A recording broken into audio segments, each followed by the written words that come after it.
नमस्कार विद्यार्थियों, आज के इस वीडियो में हम बात करने वाले हैं जो आपका अध्याय 1.3 है उसके उदाहरण नंबर 9 की हम बात करेंगे। उदाहरण नंबर 9 है उसको हम सीखने वाले हैं। क्या पूछा गया है उदाहरण नंबर 9 में? आपसे कहा गया है कि जो √3 है बेटा वो एक अपरिमेय संख्या ऐसा अपने को प्रदर्शित करना है। ठीक है जी, जो √3 है वो एक अपरिमेय संख्या है ऐसा अपने को प्रदर्शित करना है। तो इसको हम किस प्रकार से करने वाले हैं? जो आपका प्रमेय हमने पढ़ी है 1.4 अर्थात √2 एक अपरिमेय संख्या, उसको हमने सिद्ध किया है। बिल्कुल उसी की तर्ज पे हम कार्य करेंगे। जो उसकी सारी की सारी लैंग्वेज है ना, सारी की सारी जो भाषा है उसको ऐसे कि ऐसे हम इसमें काम में लेने वाले हैं। बस दोनों में फर्क कितना सा होगा, वहां पे हम 2 के लिए कैलकुलेशन कर रहे थे थोड़ी बहुत, यहाँ पे हम किसके लिए काम करेंगे? 3 के लिए कैलकुलेशन करेंगे। बाकी भाषा में कोई परिवर्तन नहीं होगा। ठीक है, तो एक बार देखिएगा कैसे इसको हम हल करने वाले हैं। सबसे पहले जो ये आपका √3 एक अपरिमेय संख्या है ऐसा अपने को सिद्ध करना है, तो इसका विपरीत हम मान के चलेंगे कि √3 एक कौन सी संख्या है जी? परिमेय संख्या है। ठीक है, तो किस प्रकार से लिखेंगे देखिएगा। हम यहाँ पे लिखेंगे बेटा कि माना √3 एक कौन सी संख्या है? परिमेय संख्या। ठीक है जी, माना √3 एक परिमेय संख्या है। ठीक है, और ये जो परिमेय संख्या है बेटा आपकी परिमेय संख्या है जिसे आप यहां पे लिख सकते हो कि जिसे P व Q के रूप में निम्न प्रकार लिखा जा सकता है। ठीक है जी, निम्न प्रकार लिखा जा सकता है, लिखा जा सकता है। ठीक है, इसको P व Q के रूप में हम निम्न प्रकार से लिखने वाले हैं। और किस प्रकार से लिखेंगे देखिएगा बेटा। एक बार हमने यहाँ पे लिखा, आपको पता है कोई भी एक परिमेय संख्या होती है उसको P बटे Q के रूप में हम लिख सकते हैं। ठीक है जी, जो आपकी कोई भी एक परिमेय संख्या होती है उसको हम P बटे Q के रूप में लिख सकते हैं। तो किस प्रकार से करेंगे इसको देखो, हमने लिखा यहाँ पे P बटे Q। ठीक है, और यहाँ पे जो ये Q है ना बेटा, ये Q क्या नहीं होना चाहिए? 0 नहीं होना चाहिए। अर्थात एक भिन्न को आप P बटे Q के रूप में व्यक्त करते हो और जो भिन्न होती है उसको P बटे Q के रूप में आपने व्यक्त किया है, तो उस स्थिति में क्या होता है कि जो उसका हर है वो शून्य नहीं होना चाहिए। ठीक है, अब इसका हर शून्य नहीं होना चाहिए तो ऐसा हमने लिख दिया। और इसके लिए हम लिखेंगे कि जहां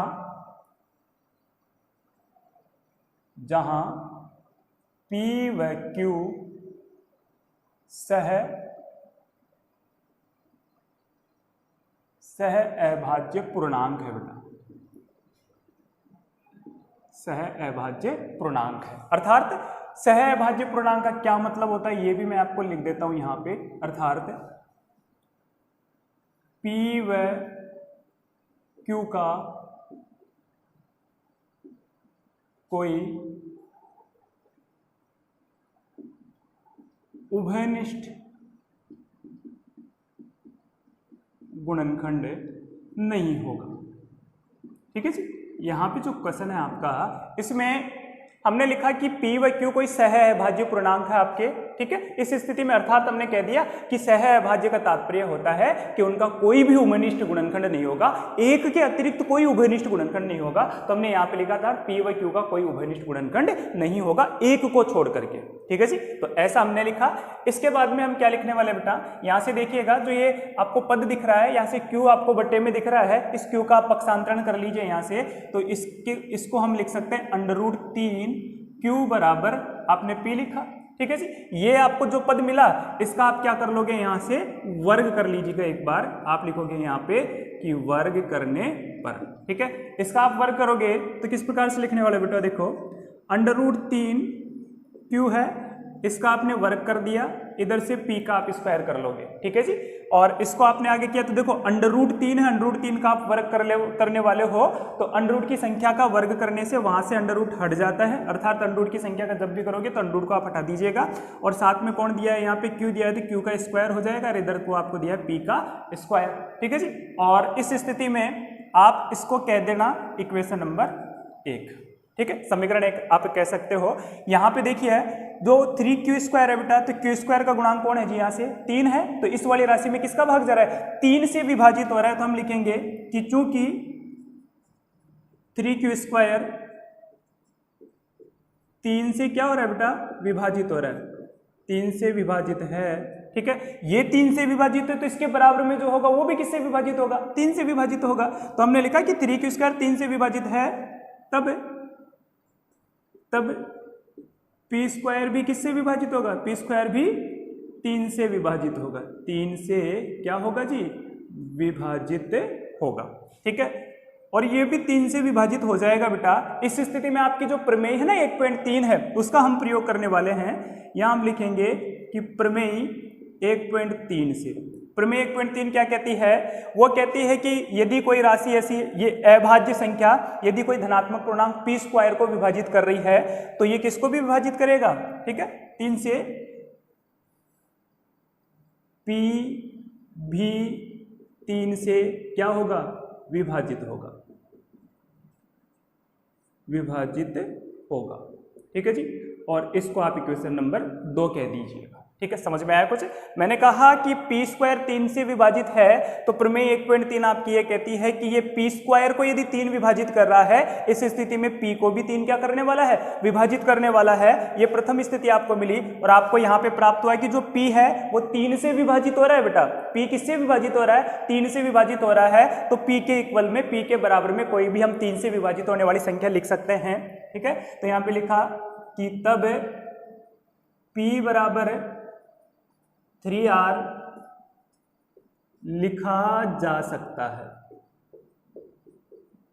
ठीक है, जहां r क्या है, r एक पूर्णांक है बेटा आपका, ठीक है जी, जहां r एक क्या है, पूर्णांक है। इस स्थिति में बेटा जो p का मान 3r आपको मिला है ना, जो p का मान 3r मिला है, इस 3r का मान हम उठा के कहां रखेंगे, इस p स्क्वायर की जगह पे रखेंगे।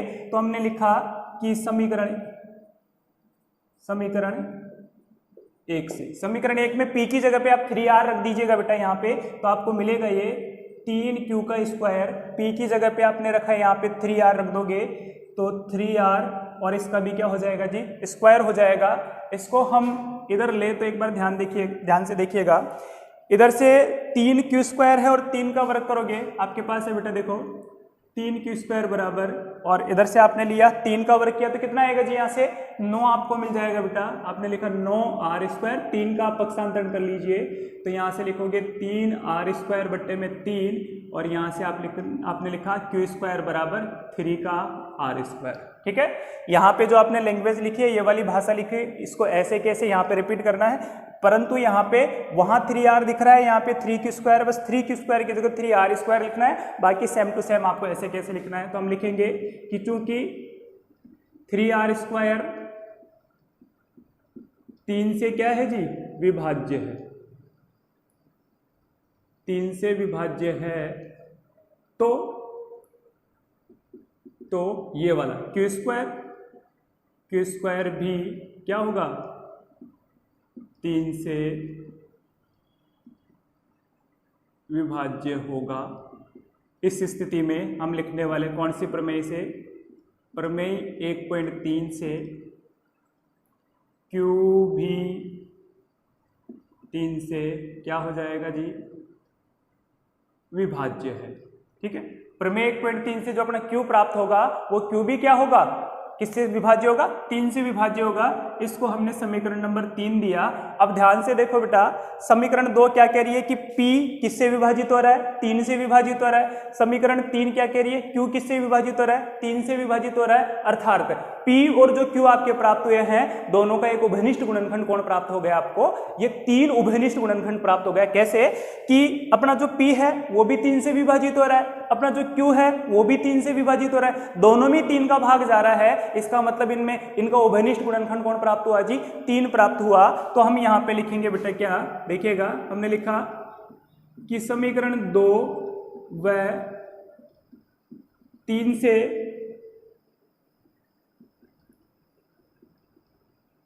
परिणाम प्राप्त हुआ कि P व Q दोनों का 3 एक क्या है जी, उभयनिष्ठ गुणनखंड है बेटा, 3 एक उभयनिष्ठ गुणनखंड है। गुणनखंड है। ठीक है, परंतु पूर्व में हमने माना है बेटा, यहां पे फोकस करना, अपने को समीकरण 2 व 3 से परिणाम प्राप्त हुए कि P व Q दोनों का 3 एक उभयनिष्ठ गुणनखंड है, परंतु हमने यहां पे क्या माना है कि P व Q तो सहअभाज्य पूर्णांक है। P और Q क्या है, आपके सहअभाज्य पूर्णांक है, और इस स्थिति में P व Q का तो कोई भी उभयनिष्ठ गुणनखंड नहीं है बेटा। यहां से P और Q का कोई उभयनिष्ठ गुणनखंड नहीं है, परंतु हमने समीकरण 2 और 3 से क्या परिणाम प्राप्त कर लिए, हमने परिणाम प्राप्त कर लिए कि P व Q का तो 3 क्या है, उभयनिष्ठ गुणनखंड है। इसका मतलब यहां पे जो माना और यहां पे जो प्राप्त हुआ, इनमें तो विरोधाभास हो रहा है, हाँ या ना। तो यहां पे उभयनिष्ठ गुणनखंड है, परंतु हमने लिखा कि पूर्व में